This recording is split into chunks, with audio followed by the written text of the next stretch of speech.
This is the Silt versus role-playing game part, or A God Must Feed, part 9. Let's do some recapping on our active assignments. So you have 3 active assignments: the Sleepless Warden, the Skyward Sprawl, and the Bowered Companion. The Sleepless Warden, right now, Pele and Theo are there checking that one out. We have an initial question of, has this warden, this sort of battle saint, been awakened intentionally or accidentally? Fairly easy question at complexity 2 unlocks the next question. You have found 5 clues currently. I will note that the last thing we saw, we ended on a cliffhanger there where Welkin and Tommy Bollinger have lured Pele into a trap, it seems. They're taking him out into the country, and you see some other people kind of joining in on the fun. And so we don't know what their intentions are exactly, but they seem violent. And Theo is right behind. I think, Theo, are you on the motorcycle Uh, presently? yes, I am. Okay, yeah. That's happening as well. So Theo, Pele does have some backup in Theo. So that's what's going on there. The Skyward Sprawl. This is the one where we have this um, apartment tower that is growing in an uncontrolled fashion and possibly releasing uh, rotting spores out into the atmosphere. These sort of concrete rot spores. Sedna is there alone. I'm not sure this is well advised, but nevertheless, that's the case. Sedna is there, has already encountered some of these like sort of afflicted rot folk and escaped them and gotten to the tower itself, is in the sort of like sub levels of the tower, like the sort of underground parking, sort of like entrance, and tried to tune into the sacred frequency to learn something about what's going on here, but rolled miss and so received instead fell into a trap. The We've already described how the entrance to the building, the exterior entrance, has been, um, followers of the Torn Prince have put up barbed wire, and there are also lots of like dangerous prayer marks around. And Sedna has triggered one of them, uh, which has caused our car to burst into flames. Now, I assume, well, you don't have to. You don't have to write a verse here, Sedna, because I'm going to give you a veiled or a revelation move to escape the situation. But if you want to just like cut to the chase and just get straight to get the benefit of your move, you can certainly write a verse to do that. Um, and so we haven't really begun the investigation yet. This is just Sedna arriving at location of investigation. So we have no clues currently, but you do have 3 different questions, all of them different ways of resolving this assignment.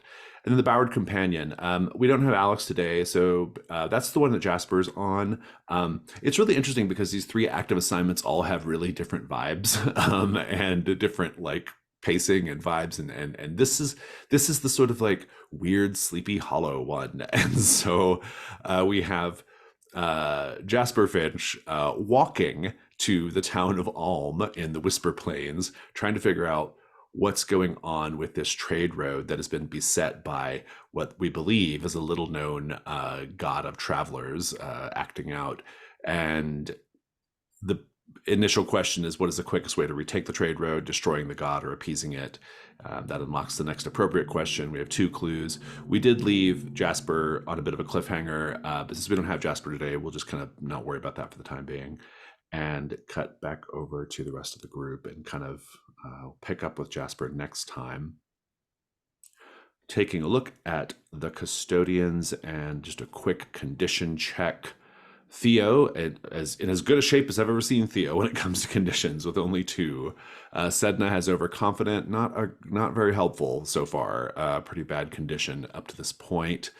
And Pele has no conditions currently. So Pele in fit fighting form. Are there any questions or anything we want to be reminded of before we begin? Okay, we're going to pick up with Pele then. Pele, you described last time how you have this bag with this unassembled or disassembled rifle, and you and also your reap and sow machete, and you would sort of put your hand in the bag in case you need to react violently. And indeed, I'm going to push the issue. Tommy Bollinger has actually got a gun trained on you as well at this point, and he's pointing it at your leg. And he says, as I'll remind you, there are other cars joining you on the road going out to this field. He says, you may have intuited by this point that I have engaged in a little bit of deception. You should know that we're about to give you a most unfortunate initiation into the ways of Welk's Vigil, or Welkin's Vigil. Hopefully, you will find this experience to be most spiritually enriching. And indeed, I hope you have made peace with your God in case everything goes a little askew. Now, you're a rather big fella, and I have a sense of what you're capable of, what you can do. The mere fact that you work for Bias makes me think that you must have some sort of rough history or particular violent capability. Given all these factors, I intend to give us even more of an advantage by shooting you in the leg. And indeed, he's like pointing the gun at your leg at near, like near point blank range. What do you do? Um, Pele is going to do um the thing that Tommy probably least expects, which is move closer to the pistol. So is going to like lunge forward, grab the pistol, pull his hand forward so when he fires the gun it misses my leg and goes into the truck, and then just throat chop him. Nice. This is going to be the veiled move. I think we're going to be rolling with it's either vitality or composure. I'll let you decide. We'll do vitality. Sounds good. Or not composure, focus. Um, Mhm. Fantastic. Go ahead and roll. Let's see how it goes. Just looking and seeing if there's one thing. No, I'm gonna wait to use the the machete uh when it's more appropriate. That is an 8 plus 2, 10. Nice. You will safely dispatch Tommy, though he is behind the wheel of a moving truck, and so that's maybe a natural complication here. Yeah. But in any case, go ahead and describe what you do. Uh yeah. Uh it's just going to grab the pistol, move it forward into the floorboard, and with that momentum of moving Tommy's hand forward, the pistol goes off. I'm going to use my right hand to just my fist or like my open palm is right there, bringing his throat down into it so that he's just going like that and just going to say shh and then grab the wheel and let it like just the truck slowly like screech to a halt into the circle of other trucks. Um, I'll let you do that safely if you want Yeah, to bump up your roll to a 12, but otherwise, you're probably going to have to roll another. I will go Another. ahead and put on it. Yeah, I'll go ahead and write a verse Okay. to do that. Yeah. Since you're writing the verse, narrate up to the point of you getting to the stop, everyone kind of like, like surrounding you in their vehicles, and then of course Pele behind. Just kind of what does this next setup of the scene look like? I think it's just like there's we just see that the flash in the truck cab of the gun going off. We see that quick little throat chop, and then Tommy going, and then Pele grabbing the wheel and just going shh, shh, and then holding the head.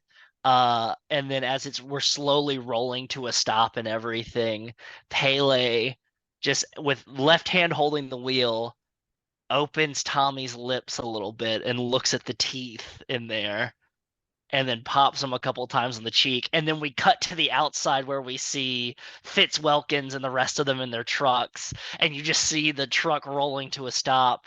And Fitz is like, okay, here we go. This is it. And I just think there is a silhouette with like the full moon and everything. You just see Big Pele step out of the cab, just with that machete in hand.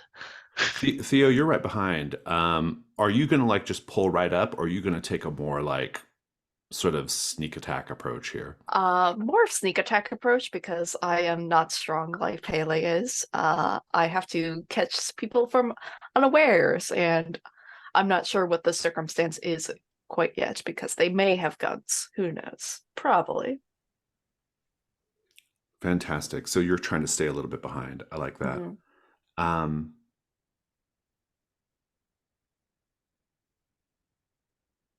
I want the veiled move Mhm. to sort of secretly be able to approach the group like hidden. Yeah. It's going to be with focus, and I don't think your dazed condition is helping here. If I'm being Mm, perfectly honest. that's fair. Yeah. I'm afraid that I'm not going to be that sneaky because Okay. like I'm kind of I literally drove up on a motorcycle. Like Hmm. those things are not quiet. Yeah. Absolutely. Go for it. Alrighty, disadvantage with focus. Not too bad.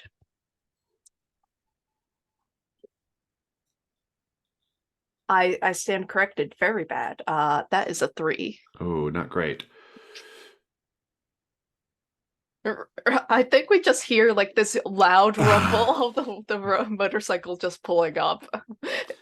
I'm going to set up the scene here. You can decide whether you're going to write a verse or not, but I'm going to go ahead and frame it up and how this is going.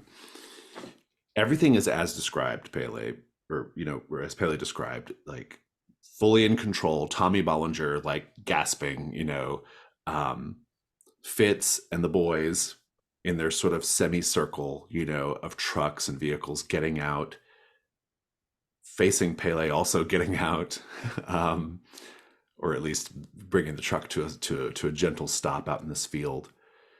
You can hear the ocean down below because this field is actually kind of like the rise of a cliff. It's a beautiful, bright, sunny day. Pele, you might glance back to see if Theo is still behind you, and you don't see Theo, but you do see a giant winged shadow rising up. And it's not quiet. As this thing beats its wings, it's not like a gentle thrum of feathers. It's not even like a sort of uh it's not even a sort of vortex sound of like something with giant wings or propellers. It is a grating metallic sound as this thing beats its wings. There is a klaxon cry coming from it, and it is the battle saint, and it has Theo and your motorcycle clutched in its metallic claws as it rises up. I did not want it that be that harsh, Jason. I will write verse. You will write a verse very well. That does not happen. We'll see what happens in a minute. Let's go back to Sedna. Sedna, are you going to write a verse to keep going with your tune-in move, or are you going to do the revelation move to escape the car? I would like to keep going with my sacred conduit. That's what I was using, I think. Very well. On a hit, you get to ask two questions. I'll answer in the form of clues. However, because it's a 7 to 9, I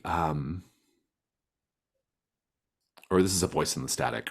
Voice and Uh, static, yeah. yeah. Because it's a 7 to 9, though, you might alert someone or something to your whereabouts via this tuning in. So go ahead and mark your verse you're going to mark. We'll deal with that in a moment. But instead of you riding over a mine, a prayer mark mine, and your car bursting into flames, we hear the tuning.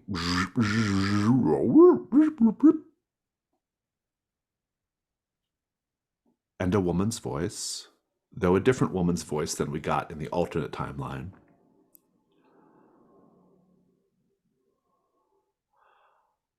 This is Mother Asbestos. To whom? To whom am I communicating with? I'll ask the questions here. You. What do you intend to do here with this building?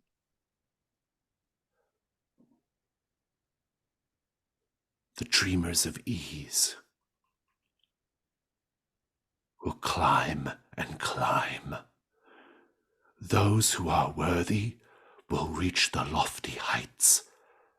The sprawl will take them high into the heavens, where they will enjoy lives of resplendent luxury.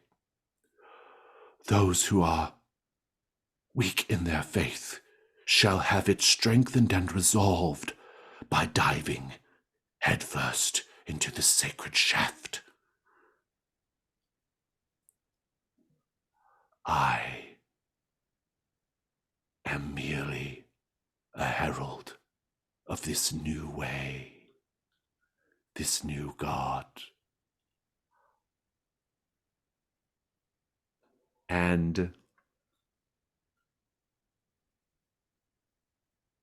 here is, per your move, I have to either give you a clue or tell you where a clue can be found. If you want to know more, recover our sacred document from the Slag King Zealot Monger. Of course, there's a sacred document. So it's a bracketed clue. You know where to find it. It's in the hands of someone called Monger. You get another question. Since you're the herald, I'm sure you could tell me what frightens or angers whatever thing you just said is happening here.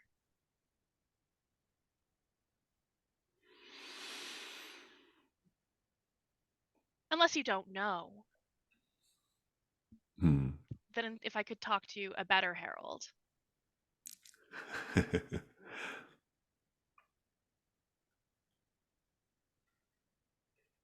Lucien Baton had no faith. He was unhappy with his magnificent creation. He misunderstood that he had brought into this world something truly incredible. It was important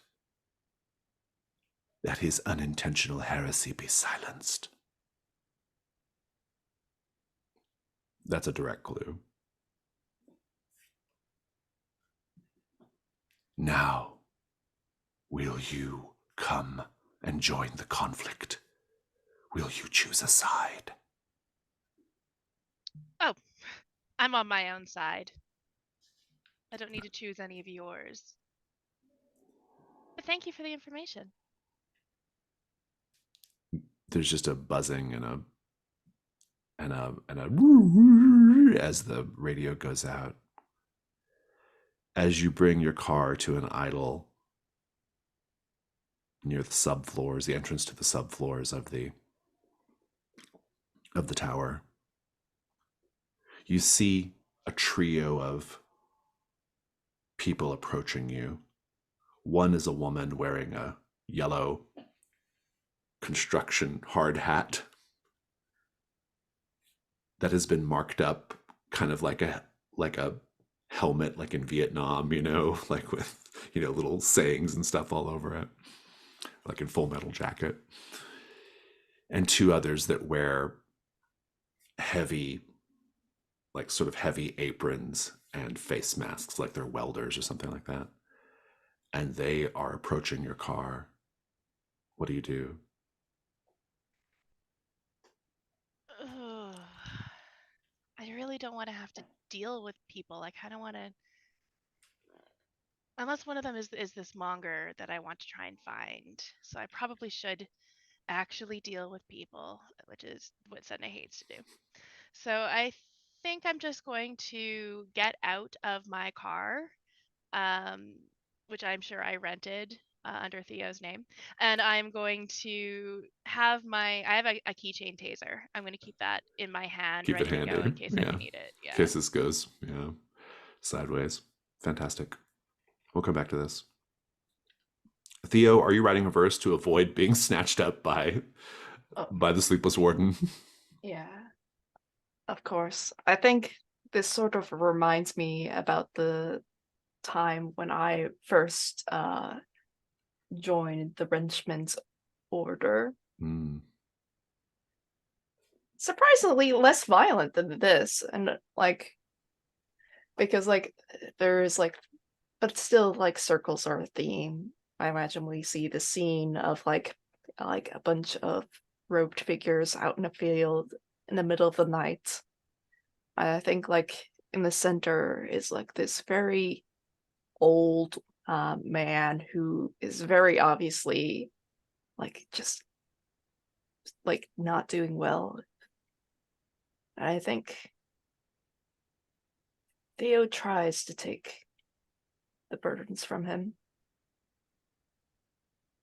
A cough, very slight cough.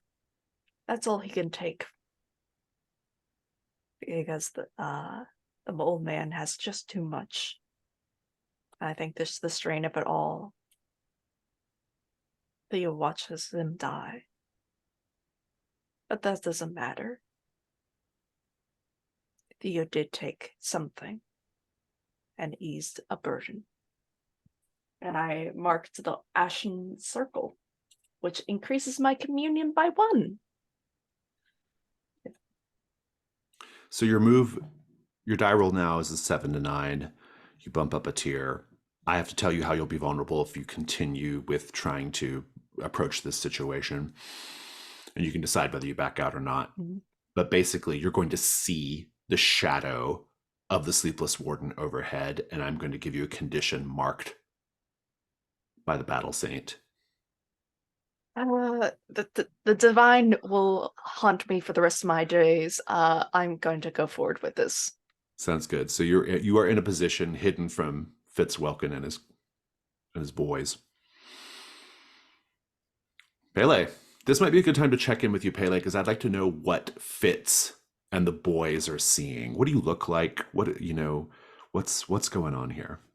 I think there's that moment where Fitz is like, here it goes and everything. There's that long moment of them waiting for Tommy to grab Pele, and they never walk. And then Pele walks out. There's that backlit by the moonlight. And you just see Pele shirtless, and you just see those like scars that have been cut in and everything, where you can see the bits of wheat chaff and everything, all like just that disgusting harvest sainthood that's been almost bestowed upon Pele. The openings of it.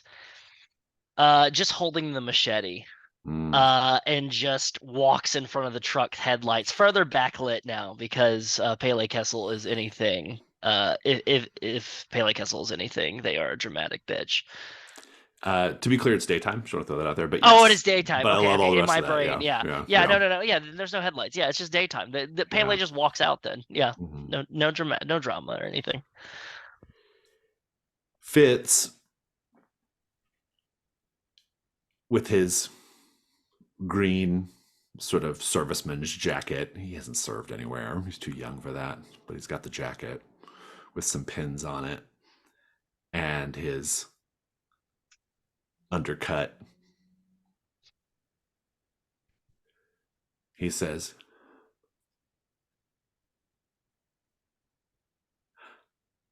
he kind of looks at you, and he kind of looks up briefly, presumably at the battle saint. And he looks back down, and he says,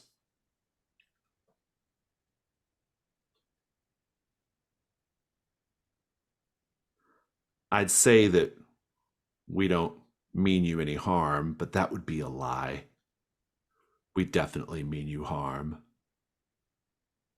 It's just a matter of degree at this point, my friend. How much harm are you going to sustain?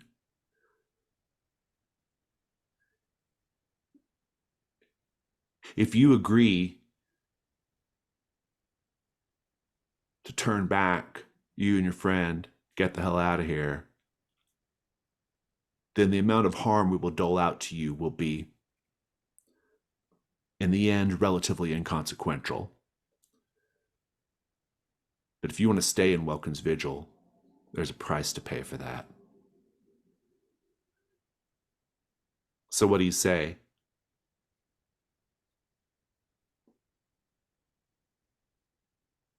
I say Fitz Wilkins. No matter what you do, you're going to end up dead. No matter if it's my choice or your choice, because fate has already been drawn out before us. These seeds have been planted long before you were a twinkle in your mother's eye. Now, you and your boys can do a service, and you can help us by taking care of this battle saint. Or I will break you and your boys every single bones in your bodies, and I will string you up like Scarecrow, using the wooden pallets on the paneling side of those trucks as crucifixes. No matter what you decide, Fitz, you will end up dead. But it just determines by who. This is going to be, I'm going to say the revelation move, because the Okay. Battle Saint is circling overhead, even though it's among the clouds and you just see the shadow, you can't really see it. But nevertheless, what are you afraid is going to happen if you fail? I'm afraid that they're not going to listen to me, and they're going to go through with their very stupid, futile effort to intimidate me and Theo as well. Yeah, I think it's worse than that. They're going to just injure you really, really badly. Go ahead and roll with. This is definitely an intimidation type thing, so I think it's probably presence. Presence, yeah. Unfortunately for you, but Yeah. regular dice. I will go ahead and utilize my the machete that says reap and sow on either side. Just holding it and like probably even tapping it so it makes a nice little metal tang against the truck. Perfect. All right.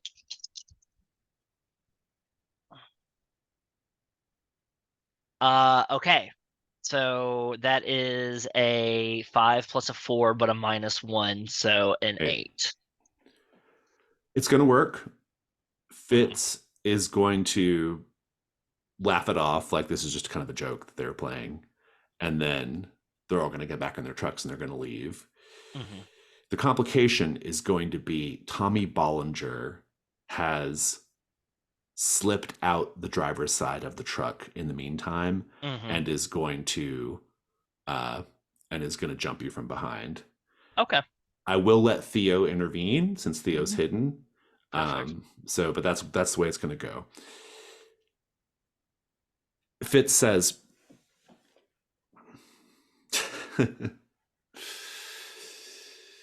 "It's all right. We're just messing around, right? Just giving you a hard time. You should come by Third Watch. It's a pretty good place. Drinks are okay. Maybe just be mindful when you're driving that motorbike around. It's kind of noise pollution. Some of the older folks have an issue with that." And they're all kind of backing up and they're kind of laughing. And some of them look a little confused because they thought they were going to kick your ass, but apparently they're not now. And they're getting back in their cars. And Fitz never takes his eyes off your machete as he gets back in his truck. But Theo, you see Tommy Bollinger slip out the driver's side of the truck that Pele and Tommy came in. And he has a tire iron and he's getting ready to like club Pele over the head. What do you do? I know that I can't mark it for advantage again, but because it's already been marked, but I think like this is just very thematic of Theo because Theo is not a strong guy. but he can be a little scary. Mhm. I'm going to put on my gas mask that has a bunch of ritual symbols on it, and I'm going to try to sneak up on Tommy and like just grab him by the throat. Like it's not going to be a very strong grab, but like seeing like a random dude sneak up on you with the gas mask is scary. Maybe it'll intimidate him. Intimidate him I would be also to horrified. leave. Yeah, yeah. I like it. I think it's going to be. It's definitely going to be composure. It's definitely going to be a disadvantage because of the battle saint Mhm. floating overhead, and it's definitely going to be the revelation move because of said battle saint. What do you afraid is going to happen if you fail? Uh, I'm afraid like that's it's not gonna do anything to Tommy, and Tommy's just gonna whack me instead. I think it's worse than that. He's gonna deliver a skull splitting blow. Mhm. Go ahead and roll with focus. Let's see how it goes. If you're okay with that Yeah, possibility. yeah. Not much I can mark here. I don't think gummy leeches is a particularly useful tool. Maybe not. Surprising amount of food in my inventory. Better than before. It's 7. um,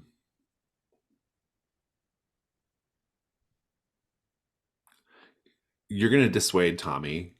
He's going to not be scared and run off, but he's going to like again just try to play it off like it was a joke. But he is going to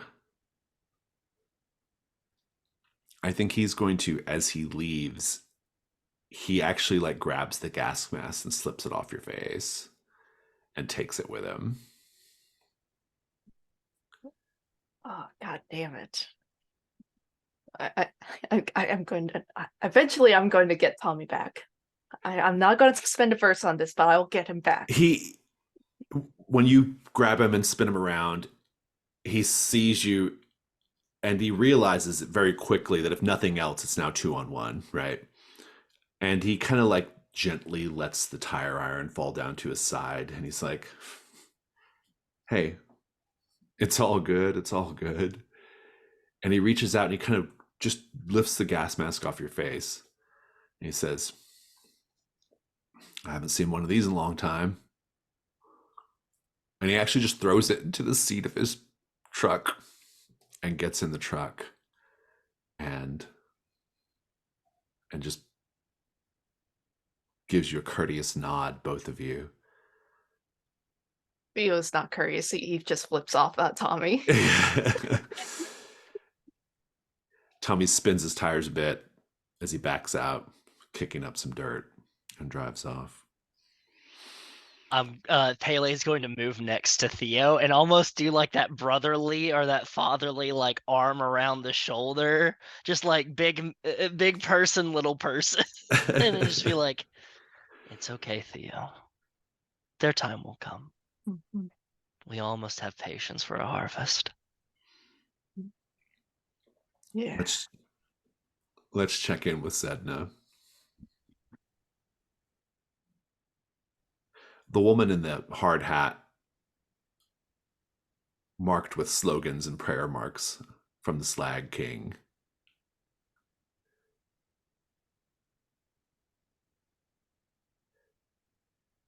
She sees you and she says, this must be where we're getting that weird transmission from. I don't see anybody else around. Who are you? What's your business here? I am Sedna Spindler, and I am looking for the Monger. Or somebody by name of Monger. That's the surveyor priest, Jeremiah Monger. Yep, that's who I'm looking for. Where's he to? He's in the middle of giving a rousing sermon to our forces. You've stepped right into the middle of a war zone. Yeah, it happens. And like, well, you look harmless enough. I just sort of shrug because I'm kind of this small person just wearing black. There's nothing to Sedna, really. Yeah. They're like, come with us, and they give you a hard hat. They pass the hard hat back, because you got to have that on if you're going to be on site. just the most heaving of sighs as I put it on. The sublevels of the Skyward Sprawl are a twisted garden of hallowed flesh, dancing with floating gray spores. At its center, a gaping steel mouth opens from the ceiling. Below it, a pile of torn human meat, shattered bones, and gristle, slowly transforming and rising into the growing sprawl. The building is not just concrete and metal, it is also bone and meat. Let's paint the scene, everyone. What miracles of the sprawl are born as flesh grows into building?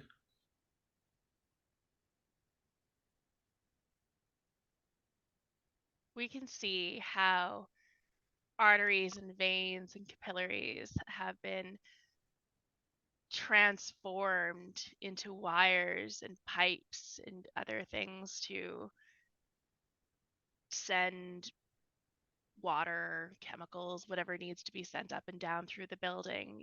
It's doing it on its own, which indicates there must be some kind of heart.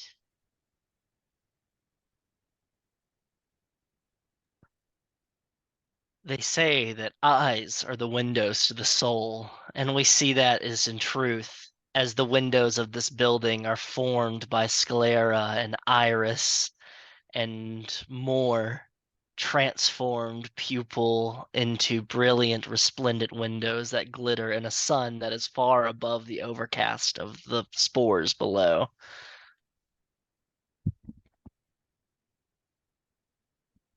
I think in terms of repairing and maintaining the building, other gods besides the one for the Skyward Sprawl are called in, such as the Saint Electric. But on top of that, for the building itself, Swaddled in Bandages and Healer of the Broken is also called in to like heal up any nicks and bruises on the walls.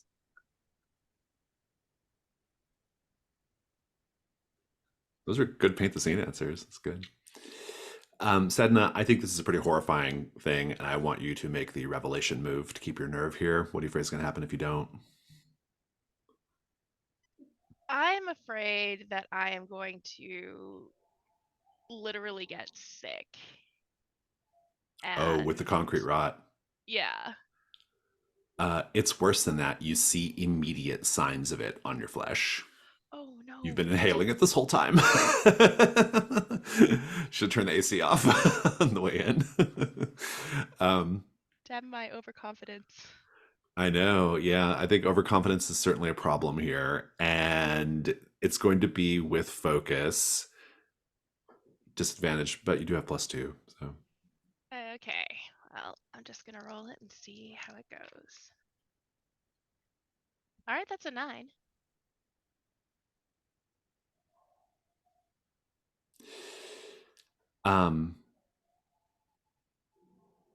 Yeah. I think as you are walking around the perimeter of this big fleshy pit,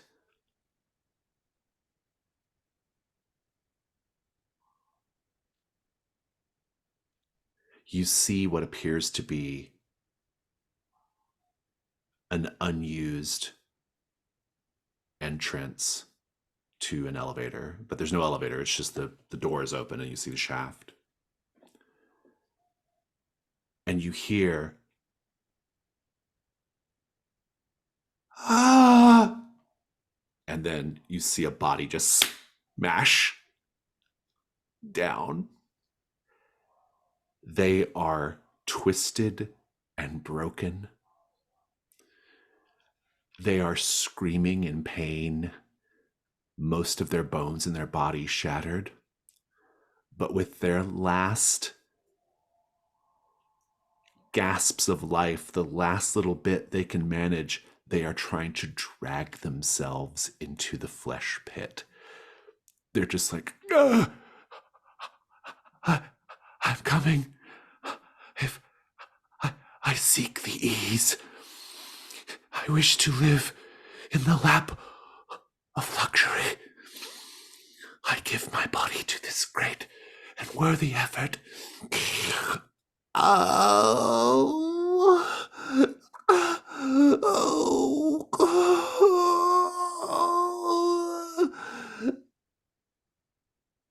But they expire before they make it to the end. And the Slag King lady says, "Do you see what we're up against?" How do you feel, Sedna? I think I am grossed out. I'm gonna This give is you, yeah, I'm gonna give you a condition. You can name it however you want, but it's reflective of that. disgusted. Let's take a 5-minute break. We're back. Amanda having experienced some real life elevator horror on the break. Um, So really, really what are the strange. chances? Yeah. The elevator. I take a little break, get in the elevator, and it just goes up and down and up and down and up and down. The doors don't open. I'm like, this is fine. It was waiting for you to make yourself a sacrifice to the tower. Yeah. Luckily, I survived. Yeah. Before we get, so we're kind of transitioning here. Pele and Theo are gonna go to whatever next part of Welkin's Vigil they're gonna go to. Or maybe you leave. I don't know. Maybe you go to another assignment. It's up to you. But and Sedna, I'll give you a chance if you want to do something down in the sub levels. You'll have a little bit of a chance to do that. But if not, they're going to just take you straight up to the lobby. So, in any case, now might be a good time to check in with the custodians and see if we have any verses that you all want to resolve before we get too deep. If anyone does, you can. You don't have to, but now is a good time to do it, I think. I can do one. I have Okay. marked a flashback showing how you had no choice but to sign a contract as a custodian. And I can actually segue this right into something that I want to do in the sublevels, so this will be fine. I think we can hear that strange radio sound that was happening while I was in the car on that message that I had just received. But now it's in the background and it's the forest again and you're running again. The forest is strangely quiet this time. You can hear the dogs and the radios and the snapping of branches. You're older now than when you were when you ran from the bullies as a child on that fateful day where you met the wishing god or the god in the wishing well. Today your arms and legs are bleeding from the electrical throb of the circuits that are embedded within them, and you hurt and you're tired and you can't match the pace of the police dogs. And they catch you with sharp teeth and solid bodies.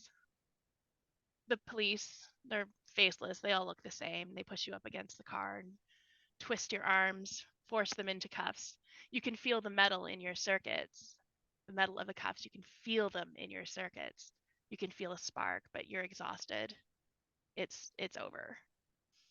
They read out a litany of charges, dallying with illegal divinities, conducting illegal sacrifices, murder of hundreds of innocents, as if they were actually even people. The punishment, of course, is hallowing. There's no rehabilitation except for that granted by whatever deity you'll become a mindless drone to. Kind of fitting, considering what happened to the people of the town of Windrop. A man, he sits in the back seat next to you. You almost laugh. His outfit shrieks shady government employee. And an offer is made. Feed the gods or become fodder. That spark is lit again. You'll take this deal and become a custodian. Feed or be fed, is it? You know that there is another option if you play your cards right. We come back to Sedna, standing over this body that was desperately trying to crawl its way with its broken arms and busted muscles into this pit. And I walk over and kick them in. I turn back to the people I was with that are going to be leading me to where I need to go. And I say, a god must feed. Feed or become fodder. And we head on our way. They, yeah, that's good. We'll pick up with that in a moment. Pele and Theo, Fitz and the boys are trying to play this off like it was nothing, just a little joke. But they have left you out here in the middle of nowhere, or not in the middle of nowhere, but just a little ways out of town. What do you both do? Well, we do have a lot of clues for this assignment. I think it's time for us to put our heads together while we're out here underneath the sun and the beautiful, cloud coverage that's being provided from the saint above. Your question here is pretty simple, or it's a relatively low complexity question. Has the warden been awakened intentionally or accidentally? Absolutely intentionally. Mhm. Yeah. What's your case? The people are itching. They're itching for it. This whole town has been driven for one purpose, and that is for the war effort. And what better than to start a war effort where you can look like the heroes, whether you are taking down something that's been awoken, or maybe that thing is going to be introducing you to new battles afar. But it seems like these people are very they're warmongery, because we'll never forget the heroes of Olvidian. Never forget them. Somebody torched a goddamn tractor in a fallow field and put upon our hallowed soil. And people have been lost to military drafts. And so I think this might be a little bit of the beginning of like, we're taking back what's ours. Come and take it from us. A little bit of, Yeah. They're Especially just if people have been lost to military drafts to a war that they're not even experiencing in their warmongery town, then we'll give them something to war about, I mean, it's almost like I almost even hear like a sort of idea of I mean, especially when we know that they like do practice militia marches and they do all this other stuff. It's almost like they are trying to start something up, like they are trying to recapture some sort of glory that they believe they're entitled to. I buy it. Yeah, it's a +1 on the roll. Who wants to roll it? I definitely think Pele should roll it because Pele got into the fight with all the guys. The bone die. The bone dice.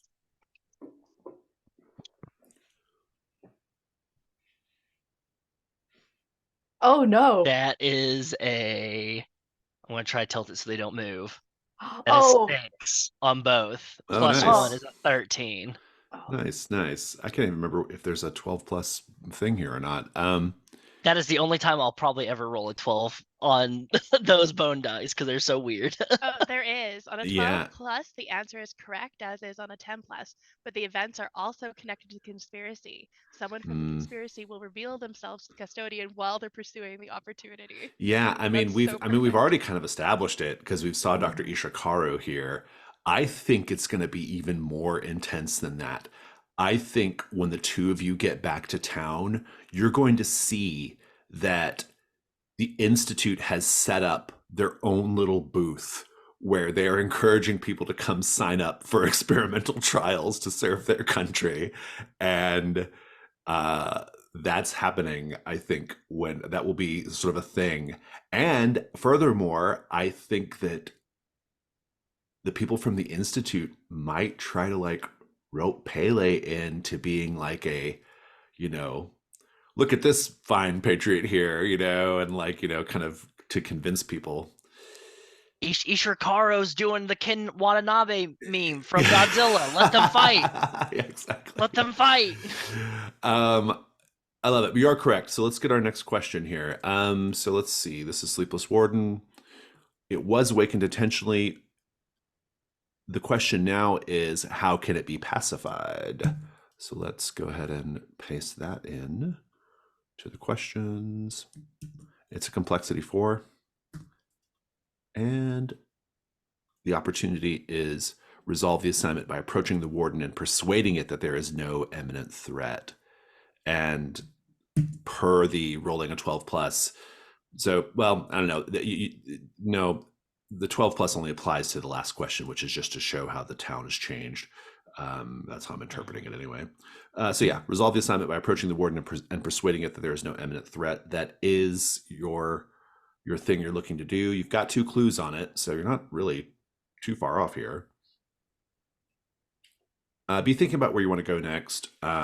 Whether you do want to head over to Third Watch or back to that chapel like you tried to do last time, or if you want to check out these windmills that are nearby, or if you want to go check out the these hill steps, that's also a possibility. There's also other places in town too. So Got it. Sedna Spindler.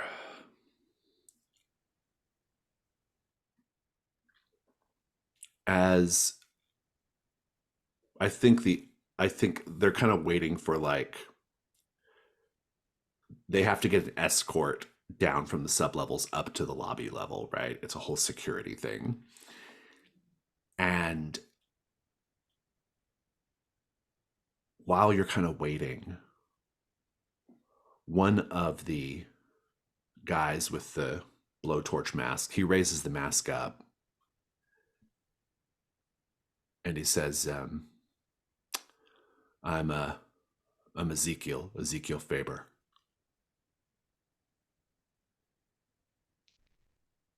Good to meet you, Ezekiel. How'd you come to, and I've just sort of pointed the whole mask deal. You see now that he's, you're seeing him more closely. He's got this scorched leather apron, thick gloves, welding mask. He's got his blowtorch. His face is filthy and has some burning and scarring. Got a big beard. His hair, you can see now, is separated into cog-braided dreadlocks of grease. If not for his sort of current filthy circumstances, he would probably be pretty good looking. He says,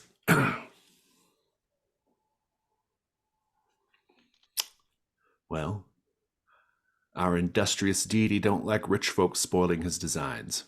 I mean, growing the different floors. Could the gentrification be any more plain? I mean to see this tower return to the faith. And so that's why I'm here. To enact the Slag King's will. To reclaim territory for the Slag King. This sect, these people who call themselves the Dreamers of Ease, they're just rich folk peddling a dream and using their false faith as some kind of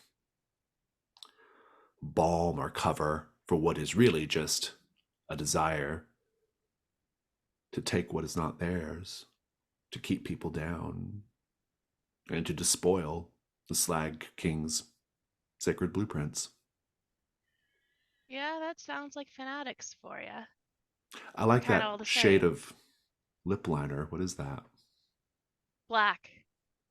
Yeah, it looks good on you. Thank you. I like your, well,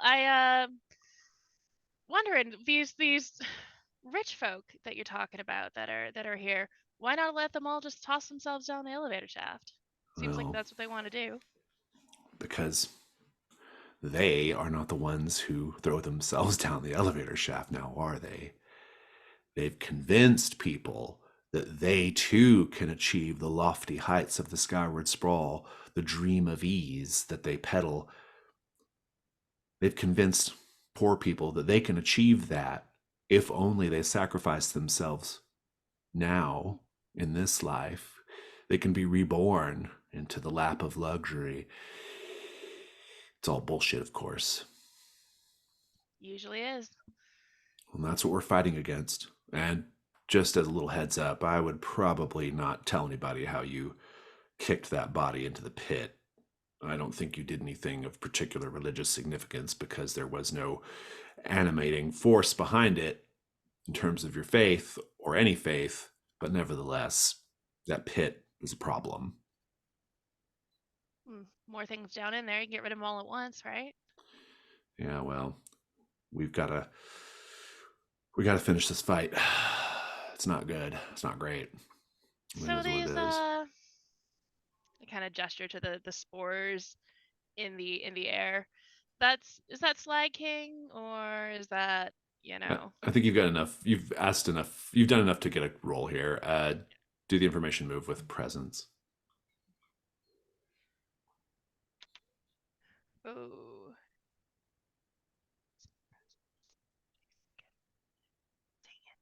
All right, that's a 6.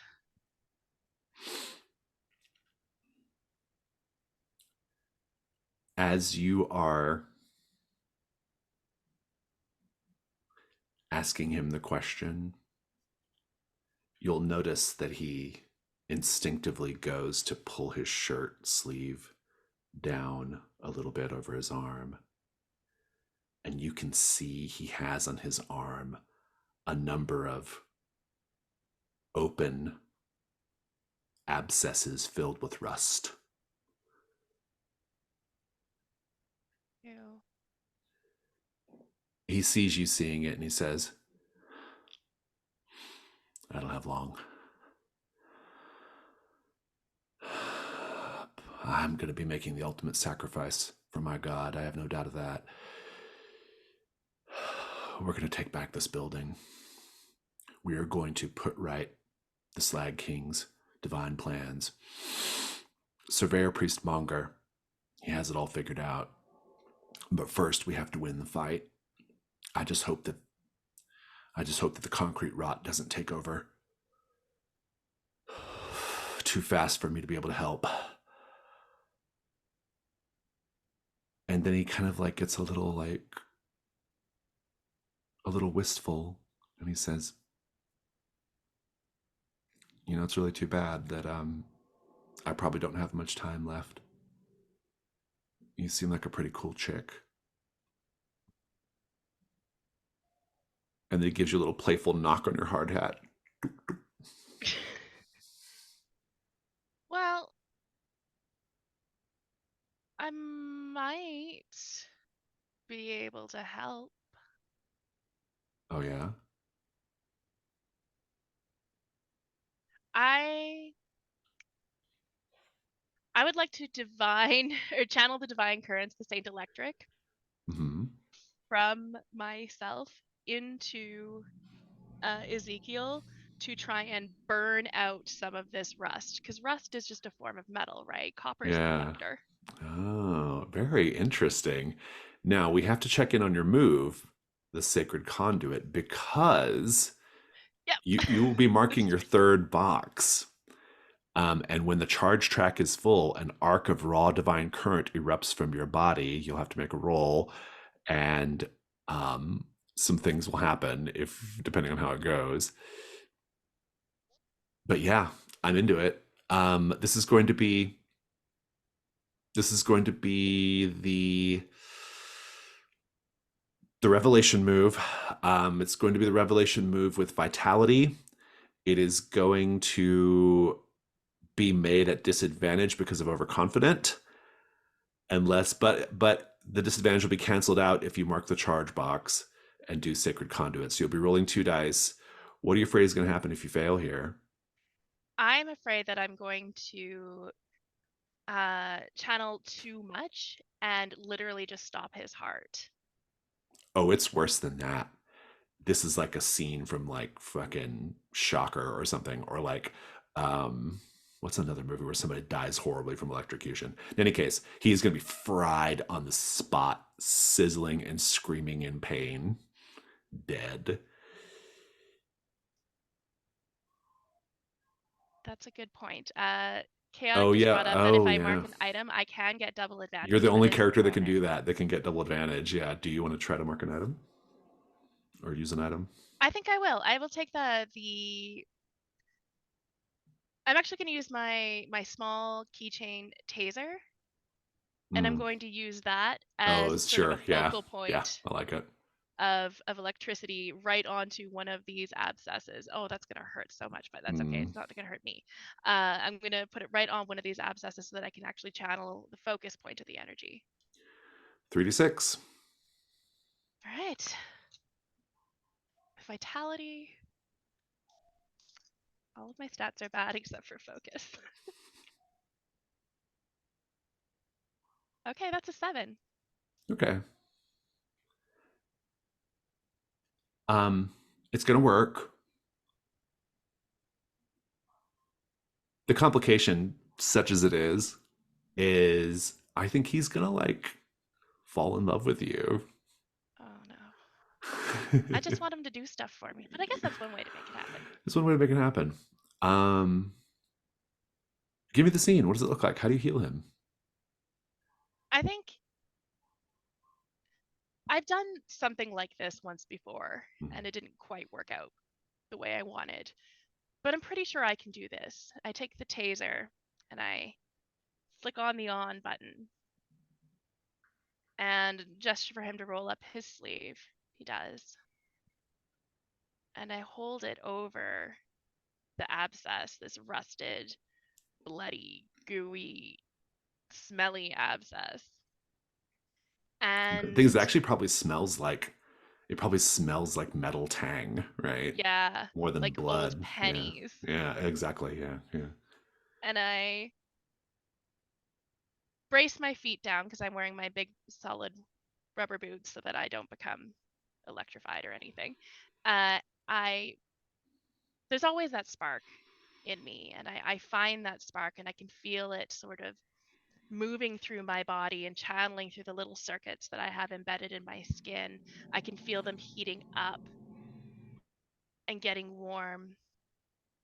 And once they get so warm that it feels like they're about to burn, I hit the button on the taser. And for a moment, all you could smell is burning metal and burning flesh and burning hair. But when I release and drop the taser, the abscess is now just a burn wound. It's a bad burn wound, but it doesn't smell like rust anymore.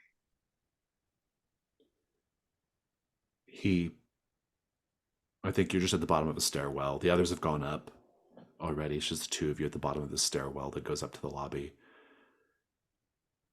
I think the emergency lights are on, so this is all happening inside this like sort of red light, you know.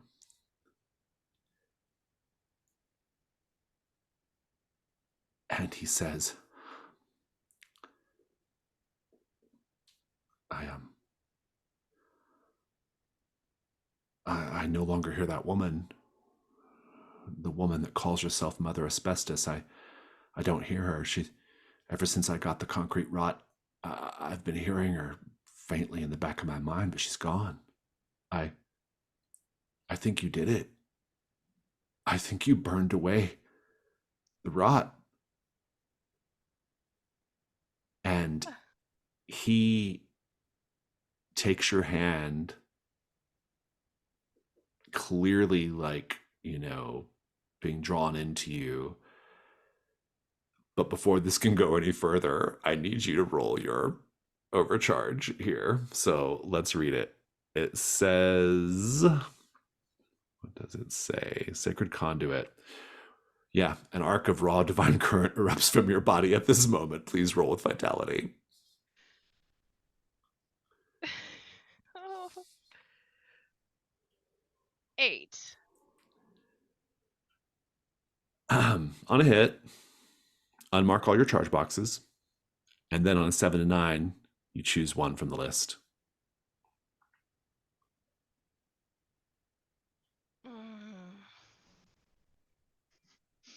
It's very tempting to choose a clue. In fact, I'm going to. The divine current reveals a clue. Tell the keeper what it is. You're going to find the clue in his charred body. I think the current is going to go through him. You've healed him, but killed him at the same time. It's a bit of a fucked up situation. But it's a new move. It's not the last move. It's a different move. So, describe it. or be thinking I about it. Or yeah. you're go ahead and describe the moment here. What I think happens? he grabs my hand and leans in close, and I've just been frozen on the spot because I can feel the charge that has built up, and I'm trying not to let it out. But I'm not strong enough. It's too strong for me, and I breathe out a little sigh, and you can see this arc of light.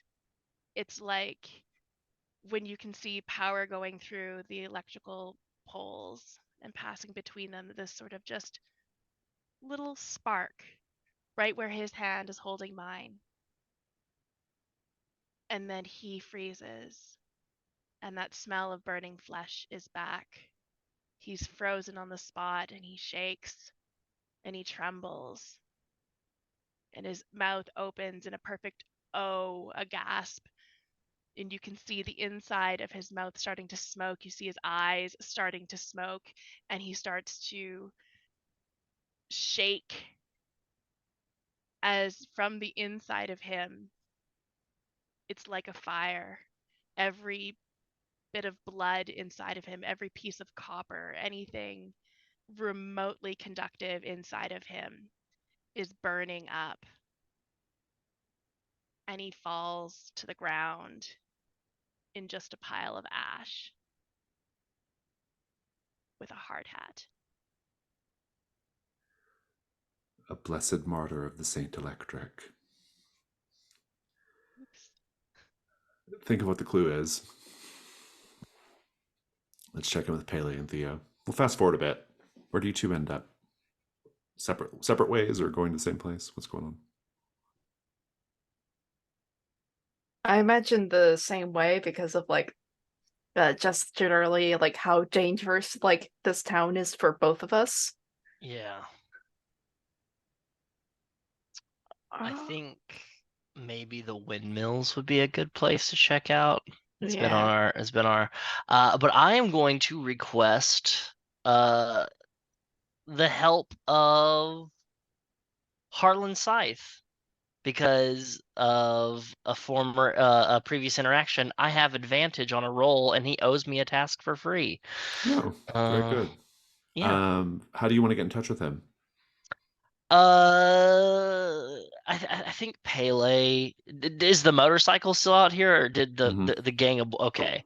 Mhm. I think Pele will just like get fully dressed and everything, hop in the motorcycle, pat the sidecar Mhm.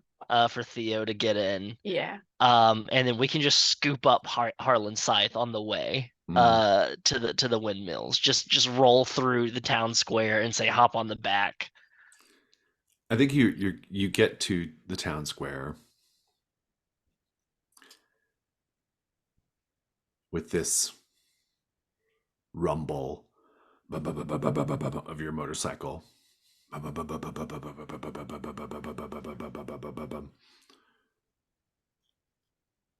You can see a number of people coming out of their homes, coming out of stores, looking at your motorcycle, all the fumes it's kicking up, all the sound and the noise it's stirring. This, the very presence of your motorcycle in the town, is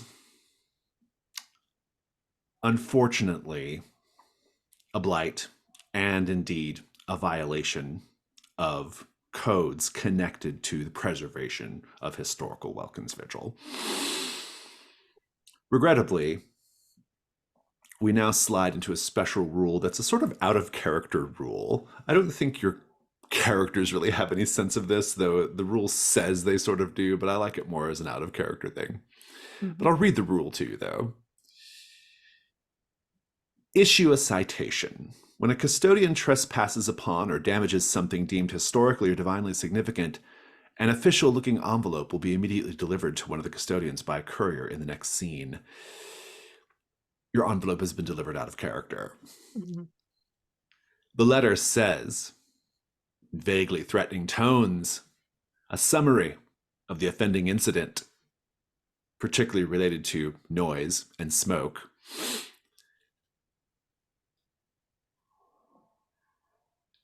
A citation is issued, along with an encouragement to comply with government and local ordinances. Your consequence: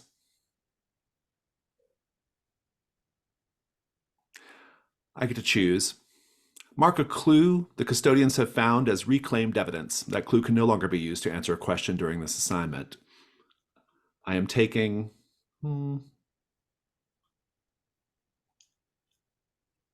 complaints of a weird smell around town. Citation issued. Harlan Scythe, holding a cloth up to his nose. He's now dressed in a really lovely kind of sand-colored suit with a straw fedora and his walking stick. And he says, "You want me to get on that contraption? That contraption which will probably scare the birds away, my goodness." Fine. I guess we can walk to the windmills. Well, I did promise to help you. And, well, you two are the most interesting people to come into town in a good while. Certainly better than Angel Torres and Tommy Bollinger. They are people of no particular imagination or character. Very well. Today I shall play the bad boy. And he gets onto the back of the motorcycle. Nice. Where shall I hold on? Here? He puts his hands around your waist. The windmills will stop a decent ways away so we don't kick up or stir any of the birds, so you get plenty of watching in. And you go off. We'll fast forward to the windmills.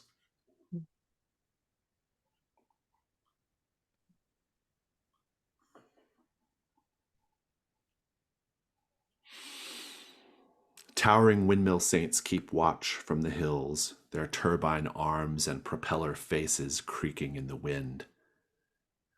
Among the whirling appendages, fashioned from old airplane parts, their transfigured bodies are just visible. Painted abdomens swell and deflate like weather balloons, moaning softly with each labored breath as they struggle to keep their blades in motion when the wind lulls. Historic features here include antique plane parts, original power transformers, and substation shrine featuring an old prayer stamp of the Saint Electric. Let's paint the scene. How can you tell that these undying saints were not willing sacrifices?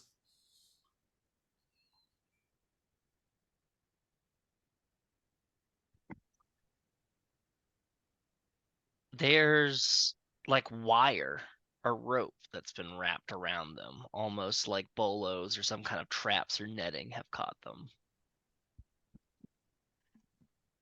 Their misshapen faces have open mouths that were clearly screams at one point, but their tongues have been cut out so that they could not call upon other gods to save them. There are signs of sort of like clipboards that every so often it's been replaced over time, just to saying, hey, here's how you maintain these shrines, and ideas of you do not maintain eye contact with these people, you do not talk to them, you do not engage with them unless they are reclaimed or reminded of their own humanity. Grim, here you are. Harlan says, "Oh, I can barely stand to look at them." But I suppose they do serve their purpose. So, what are we doing here? Do you know how many birds have died at the hands of those things?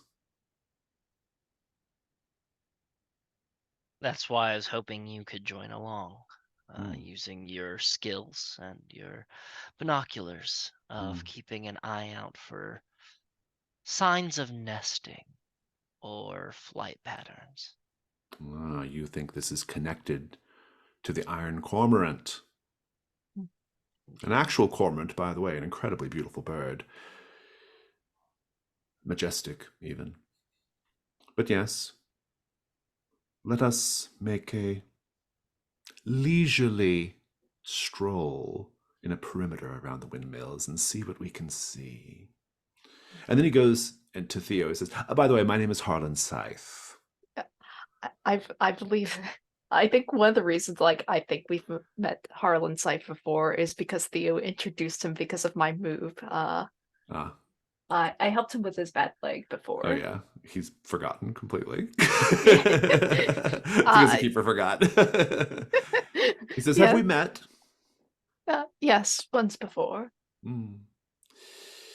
Well, and he kind of does favor his leg a little bit as he's making the circuit around this field of windmill saints. I like the information move here. Pele, if you want to further describe how you're doing this, we'll figure out what ability is being used.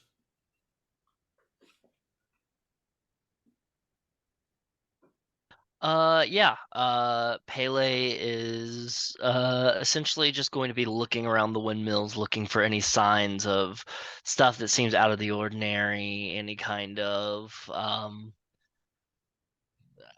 since we've already determined that this thing has been awoken intentionally, seeing if there's any kind of like signs of maybe who woke this up specifically, that kind of thing. I think we'll just keep it pretty simple here and say that we're using insight, and you can roll with advantage because of the help of Harlan Scythe. I believe that's what you're entitled to. Yeah, perfect.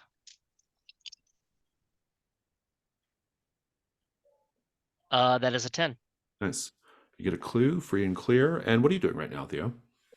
I think Theo's more interested in the windmill saints, seeing if I can ease their burden, because if I release them, they're just gonna die. But maybe I can make things a little less painful for them. Interesting. I wonder what that's going to look like. Let's read your move.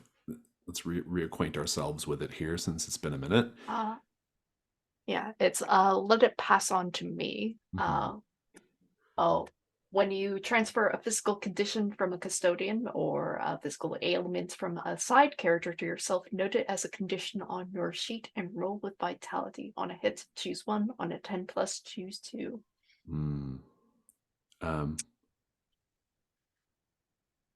Wait, are you also supposed to roll? Wait, yeah, I'm supposed to roll with vitality. Got it. Oh, sorry. Vitality. Yeah, I missed that bit. Yeah. I like that very much. I think you should go ahead and roll with vitality. I'm not going to make any of your conditions apply. And the condition I think you're going to take from them is going to be, oh gosh, well, what do you think it is? Because like, as we've described it so far, they have been sort of fused into the metal of the windmill, their own limbs and lungs brought into the process. It's a rather horrifying scene. Yes, but they still can feel pain. They can. So just pain, a general pain. Yeah. Okay, good. I'm into it. And it's I'm getting rid of these dice. Jason, the trophy dark dice are horrible. They're mean. I rolled a 6. A 6. Let's read what it says on a miss, if there's anything. It's your reaction. No, there's no thing. Got it. Interesting. I think. Oh boy, how hard do I want to go here? It's wide open, right? Do whatever I want.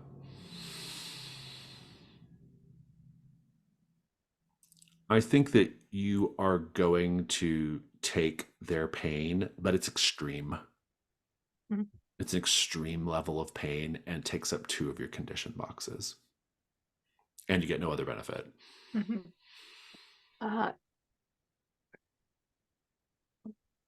Are you okay with that? Yeah, I'm okay with it. I'm just trying to think of like how What does it look to like? Yeah. how does it look like and how to phrase it on like the taking up 2 slots. Yeah. I mean, pain 1 and pain 2. I don't know however you want to do it.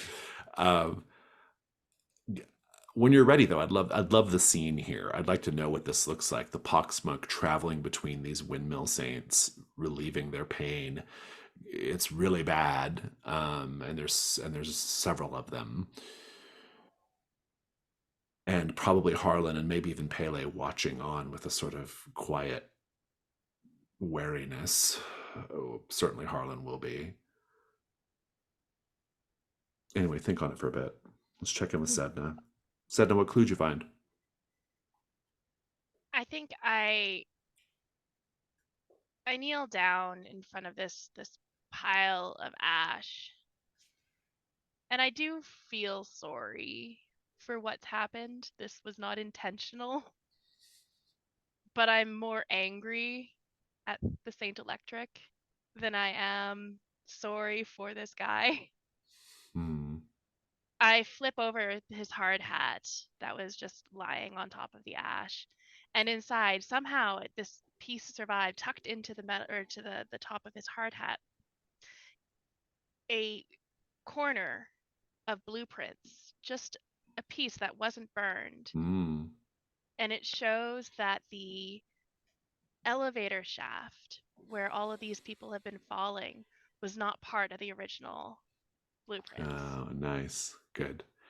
Good clue. You can go ahead and note that. Do you then head up the stairwell to the lobby? I do, yes. Okay. The lobby is, you can actually hear before you see. You hear someone speaking on a loud, like, you can hear a voice coming through a speaker system. It's a very uh, strained, damaged sounding voice.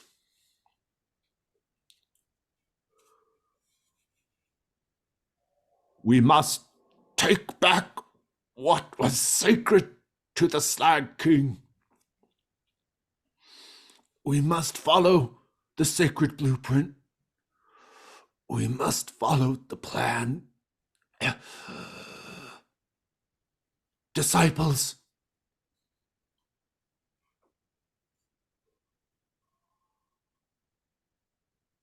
remember to go forth.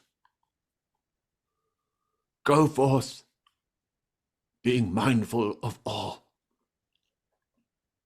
safety precautions as the Slag King requires. Do not dismiss the warnings.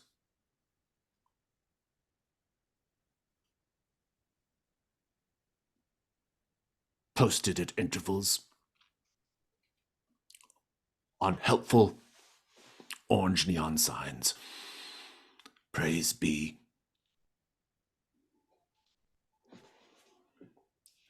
As you step up into the lobby, you see that it is a lofty cathedral of soaring murals and concrete egg box ceiling lit with diffuse light. It is the nerve center and war room of the Slag King zealots and the entrance to the elevators. You see the man who you presume is Surveyor Priest Monger. He's set up a gleaming chrome altar atop a melted and welded pile of lobby furniture.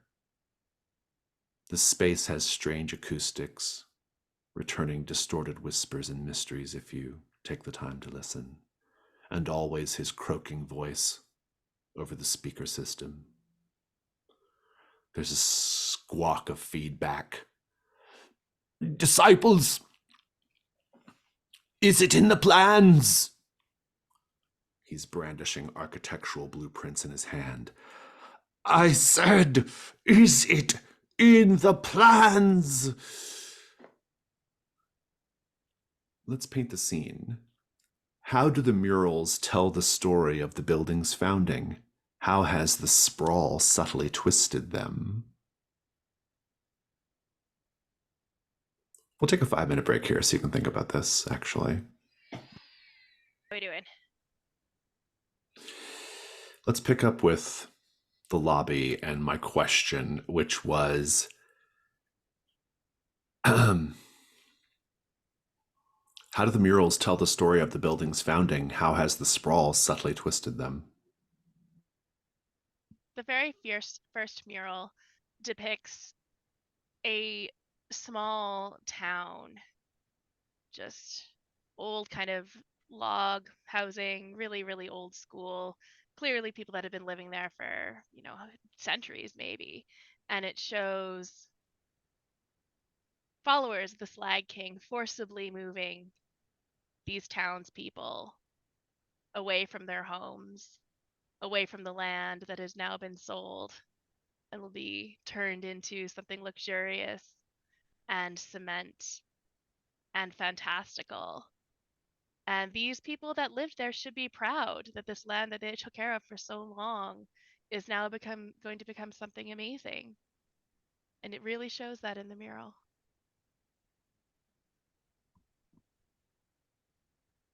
I think we see a mural of like of the sprawl just being built upwards and the saints being tossed down into the pit to magnify signify this sort of finished thing. But the odd thing about it is like part of like this mural has just been broken off. We actually do not see the saint end up into the pit.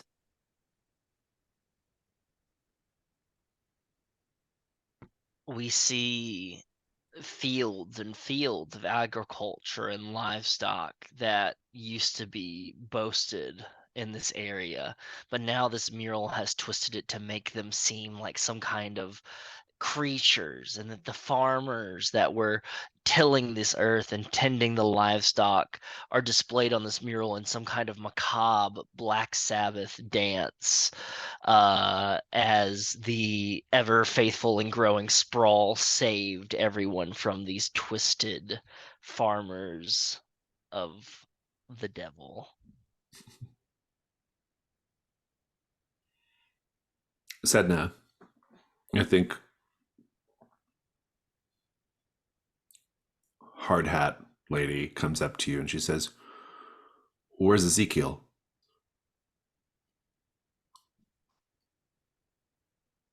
He had a bit of a problem. Damn it. Were you jumped down there? Was it an Yes. ambush? God damn it, Sort I of. knew it. I knew it. I knew it. And she goes into her little walkie-talkie. Yeah, I think we have afflicted. Yeah, down in the sublevels stairwell. Let's get a team down there. No, it seems like things are taking off here. They're pretty tense. I am here to help. I just need to talk to Monger about what's going on. He's like, he's over there at that makeshift altar. Fair warning, the voice box he uses to make his little proclamations, they help a little bit, but his actual speech is very difficult to understand. His larynx is scarred ruin from imbibing a devotional draft of molten iron. Great. I'm sure we'll find a way to communicate. Listen, you've got that radio. Could you? Because I'm here to help, but I really need to kind of work on my own. Could you just radio your team and tell them to just let me do my thing while I'm here? No one will stop you. Perfect. That's This what is I a would war do. zone. As long as you stay out of the way, everything will be fine. But be careful out there. I hope your caged fire maiden has got your back as long as you're here. Yeah. Especially well, if you go any higher up. The she does fighting seem the to fighting in the mid-level work for front. me in certain ways. The fighting in the mid-level front is intense. Just know that. That's about 3 or 4 stories up. And is there a different elevator I could take so I don't have to? No elevators. It's all stairs. Fine. Okay, well, hopefully I won't need to go up very high. Sorry, what was your name? And at this point, she says, could you hold on 1 second? And a couple of her people are dragging someone toward you all. The person is not dressed in hard hat construction gear or anything like that. They're clearly from the other side.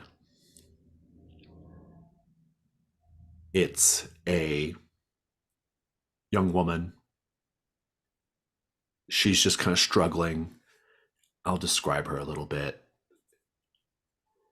Teenage girl, top knot secured by what looks like a napkin ring, and she's wearing robes made from panels of quilted wood effect chipboard. She's like, let me go, let me go.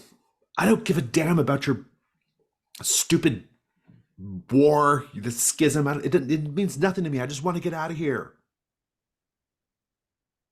And one of the welders takes their welding torch out and lights it. And they put their mask down.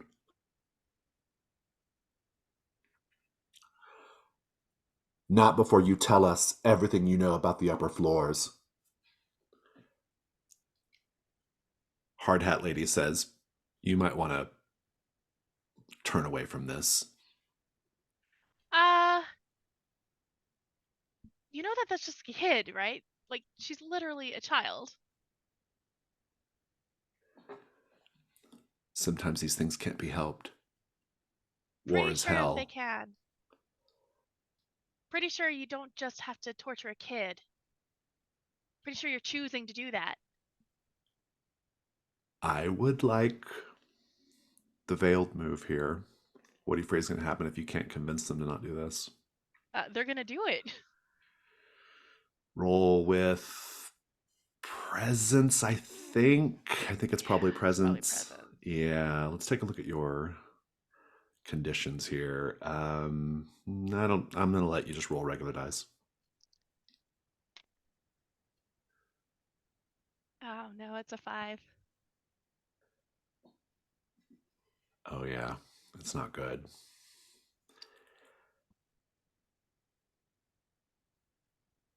She turns to you and she says, listen to me. Do you have any idea what will happen if we can't flush out the Dreamers of Ease? If we can't take this building back for the Slag King? Their false faith will spread. Every building, every home, every office park, every apartment complex will want to go up. Towers of flesh and concrete, defiling the plans of the Slag King, shaking the foundations of our very society. Sacrifices have to be made for the greater good.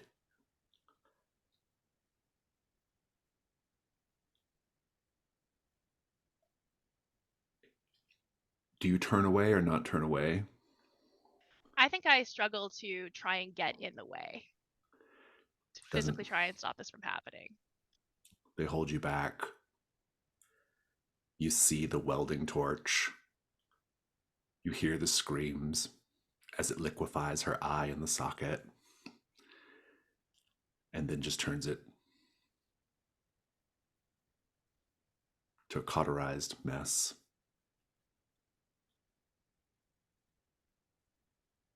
I guess she doesn't know anything after all. All right, let her go. How are you feeling?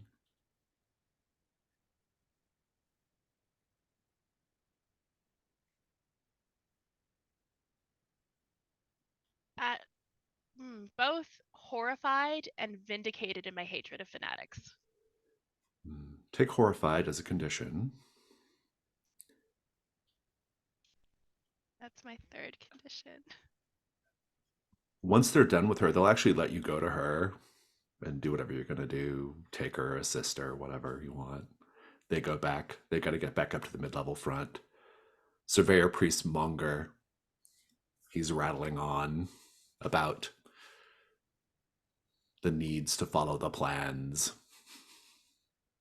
I reach down and I tear a piece off of my dress, my black dress. And I just sort of, I'm not a healer. I just sort of clumsily tie it around like a eye patch. And I grab this kid by the shoulders and I shake her really hard so that I know that she's listening to me. And I say, just get the fuck out. Right now. Get out. Just leave. She says, my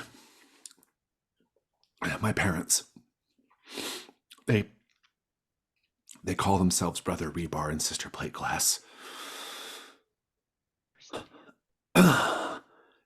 If you can find them, try to get through to them.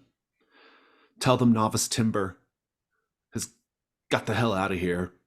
That I reject all of this. Tell them this is all madness. Please. They won't listen to me. Maybe they'll listen to you. I'll try, kid. But listen, when you get out of here, remember this is what gods do. All of this. Every single time. Don't ever trust them, okay? I want you to change horrified to this is what gods do. It's a good name for a condition. And she runs off down the stairs to the sublevels. Whew. The content warnings will be piquant on this YouTube video. Let's go over to Pele and Theo. Pele, I owe you a clue. Harlan Scythe comes in very handy. He says, "Now look there." And he goes to the base of, he's looking through the binoculars and he kind of moves over to the base of one of the windmills.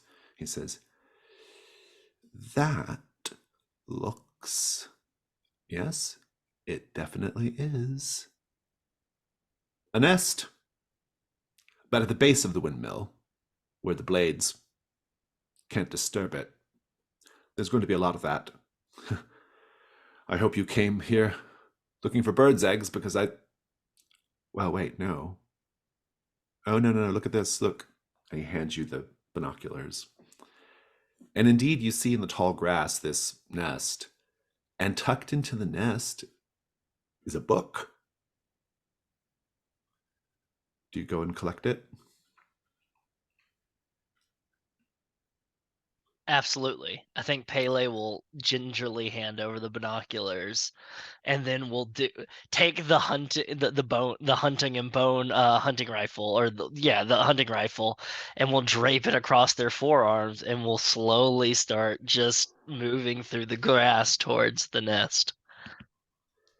It's a tattered paperback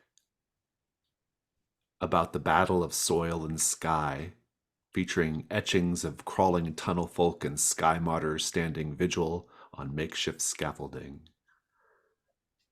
It's a strange clue, but it's a clue. I'll put the text in the chat there for you. Harlan says, "Well, what do you make of that?"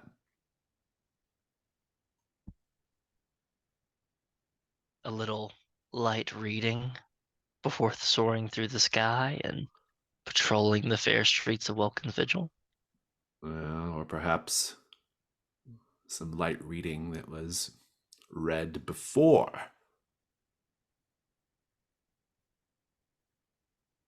our little sentry was sent into the sky. A little bit of propaganda to get the saint going. Very interesting indeed. Propaganda is what we do really well at Welkin's Vigil. It's in our blood, so to speak. We love to be lied to, don't we? Poster artist is like, I'm trying as hard as I can. Cuts back. Theo, here's your moment. I want to know what this looks like as you ease the pain I of the think Windmill Saints. they're like a maintenance platform to make sure that the saints themselves, that their flesh does not sort of slag off of like the windmill. So like people can like tie them up further, make sure they're all nice and tight and whatnot. I think that they're because they're making electricity. Of course, I think they all like converge into one really big cord. I think Theo wraps his arm around the cord, feeling the sort of sensations, the emotions that are going along it. And I think he tries to draw into that himself. And I think it's just like sort of like a spark of electricity is lit through him. I think he starts to scream very loudly because it is extremely painful, of literal, probably decades of like pain and suffering and just being ignored. And I think Leo just like collapses in like a heaping mess there. So This is what gods do. they don't have to do that, do they? Harlan says, "Oh my goodness." And he runs over to Theo. Pele, you'll see him a little ways off, collapsed as well. What do you do?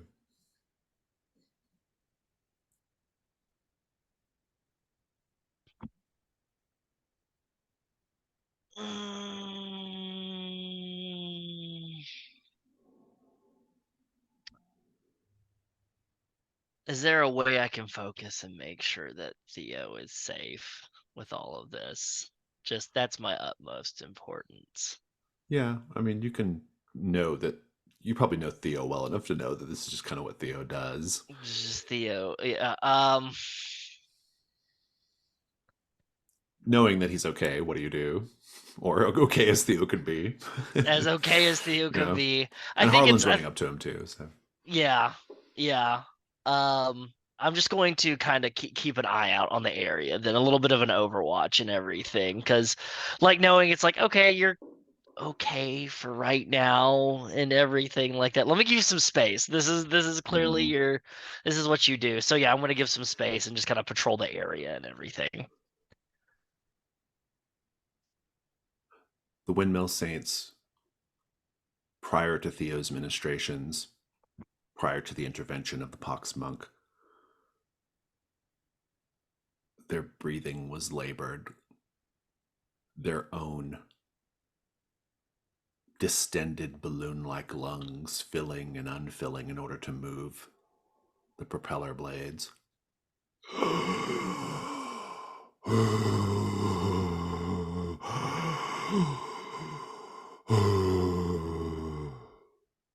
Is now eased.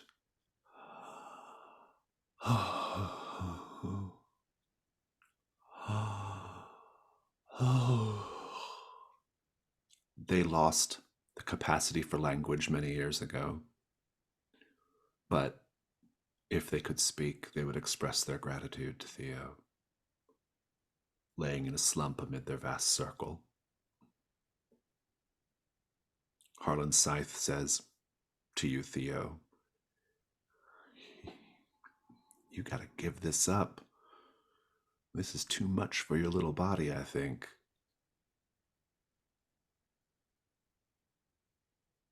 They they can do better. But don't you see? That's just it. They can't. This is all we've got. All we know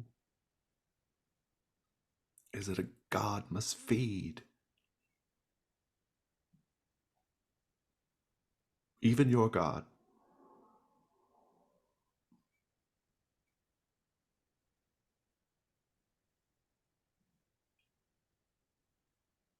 I'm going to end the session there. Mhm.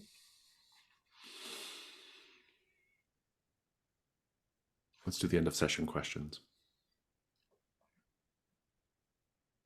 Did custodians complete assignment? Not yet. Did you engage with a god, angel, or other divine manifestation? Yes for Theo. Yes for Sedna. Yeah, definitely for Sedna. Pele, what about you? Did you? Yeah. I monologued about the futility of choice, independent choice, and everything like that. Not so much struggle with personal faith though. Okay. What about engaging with a god, angel, or other divine manifestation? I would say so. I mean, I was witness to the saint flying overhead and Oh everything yeah, like I'll that. give you that. Yeah. Yeah. Okay, so you picked up 2 XP. Let's check in with Sedna. Did you struggle with your personal faith, Sedna? Yes, you did. Did you undermine the orders of your superiors or pursue personal interests? I don't really have a lot of orders aside from go in and deal with this. Yeah, So and you're doing that. So, yeah. um, Theo, did you struggle with your personal faith? I would say so. I'm currently struggling You're with my currently, personal. presently, literally struggling with your personal faith. Yeah. Did you undermine the orders of your superiors? Well, The kind of Windmill because Saints. Yeah. yeah, the Yeah. They wouldn't want you doing this. Like it's none of your business. Like what these people do. Good. You might even get a citation for it if you're not careful. yeah. Um, Well, I didn't remove them, so that's like true. the Yeah. And you didn't so touch the antique airplane propeller blades. That's the real mhm. thing they're worried about. Um, fantastic. XP passed out. Are there any verses that people want to or need to do right now? Yeah. Go ahead. Yeah. I would say because this is I've actually marked the first verse of history, a flashback to your childhood showing your first direct encounter with a god. Um I think like in that moment of like seeing all the trucks pull away and everything earlier, with the saint flying overhead and Pele has his arm around Theo. We get like like with all that noise in the air, we get a smash cut to calm like wheat in the wind, and we see a young Pele, like a child, walking alongside a friend, couple of fishing poles, hand in hand, coming back from the creek. And there's just the stiff breeze, and they're sitting there like talking about nothing, that kind of thing of how kids just interact with each other. And then you can just hear a buzzing in the background that gets louder and louder. And the kids don't realize it until it's too late, and they start running. And as they're running, the camera is pulling back in front of them, and you can see behind a giant cloud, a buzzing cloud moving behind them. As they are running and running, it is clear that they are not um, making it. Uh, and in a last ditch effort, the other child that Pele is walking alongside pushes Pele to the ground, and Pele falls and tumbles down into a hill, just a small hill, into a pile of just of reaped wheat that's just and just sits, and you can just hear this buzzing envelop everything around them, and there's flits as you can hear locust bodies hitting against this all this chaff and everything. um and then eventually it stops, and Pele digs themselves out and climbs up the embankment and looks as that cloud is still forming and it's slowly moving along, and you can just see a bunch of wheat has just been picked and gnawed through and eaten. um and you clearly see the bones of a small child have been picked clean as Pele looks down and then looks back up at the cloud, and almost in the distance you can see in that cloud of what we know to be locusts a hole, a human shaped hole, where all that buzzing, there's just this space that just stops and turns and looks back and then keeps moving with the cloud. I love it. Any others? Let's go and do stars and wishes then. I'll start. Wow, what a session. There's a lot going on. It was rather intense in a way that I liked. I think it would be, it would, I mean, it was, yeah, it was a lot. The both assignments feel so salient to our real world in a way that is disturbing but I find to be enriching and interesting. The Skyward Sprawl is grim and bad, but the Sleepless Warden is grim in a different way. It's also grim, but like in a really really different way. But yeah, just there's a grimness to this. There is a like Well, it's really interesting because Jasper Finch always provides like a sort of more of a comic touch, I think, to things.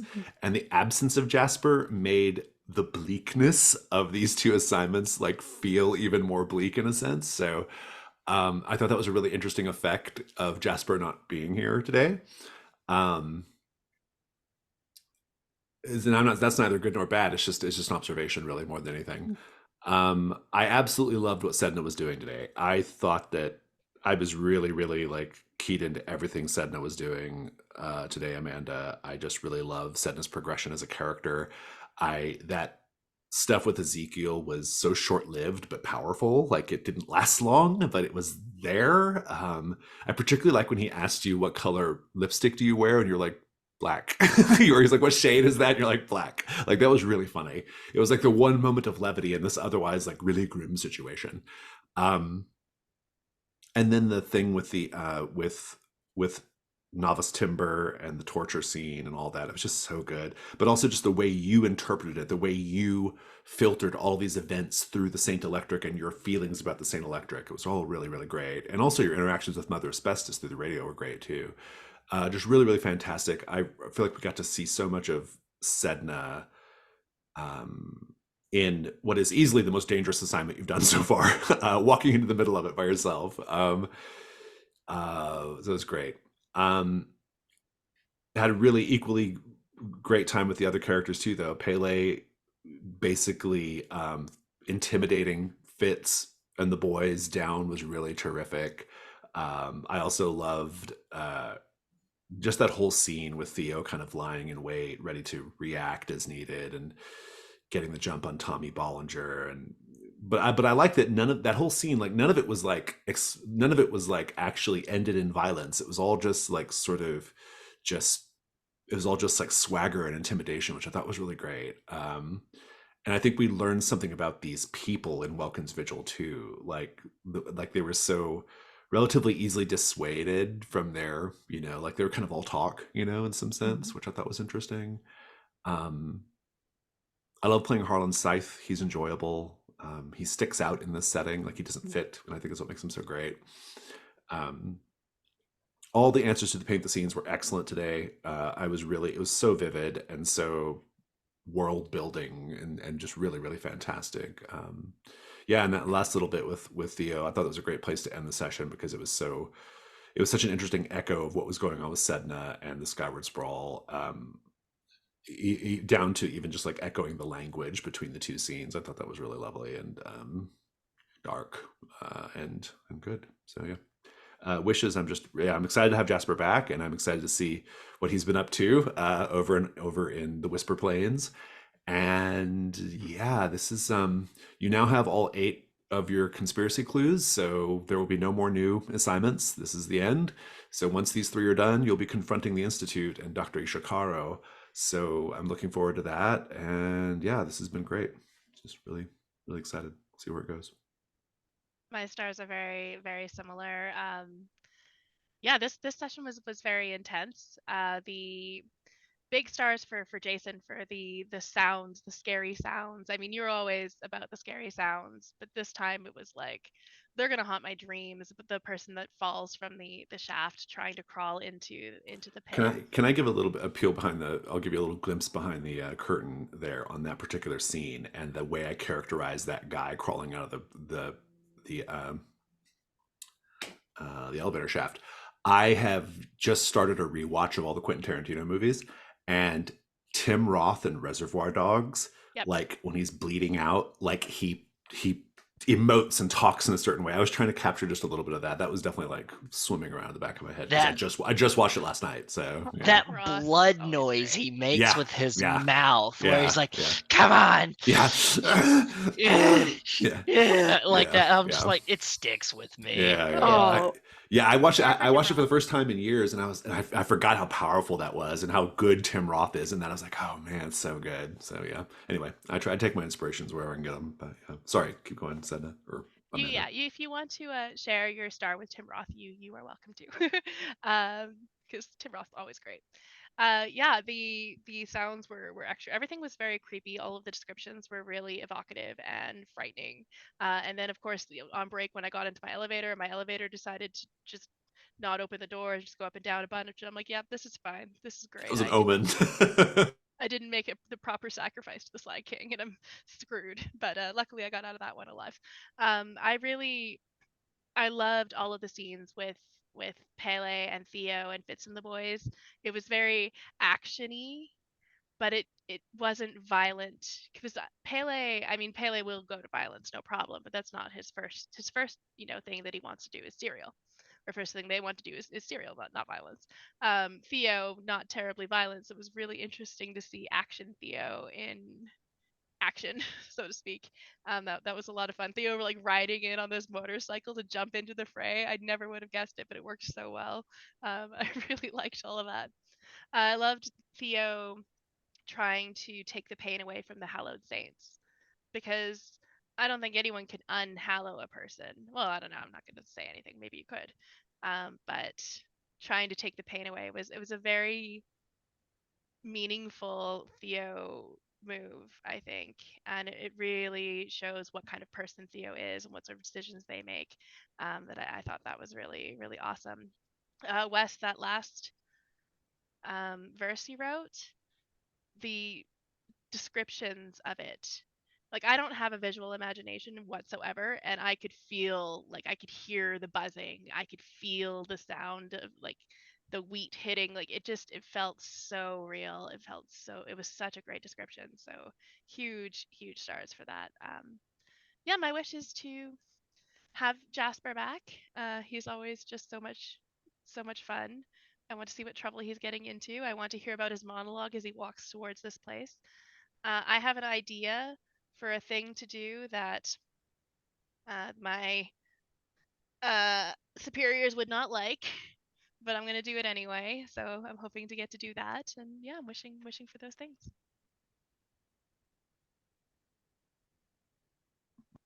Stars to Sedna this entire. I love the Sedna show. I love how you're in a completely different series than us right now. You're fighting for your life, and we're just going on a jaunty gay walk through the most like pro military industrial complex city I've ever seen in my life, village I've ever seen in my life.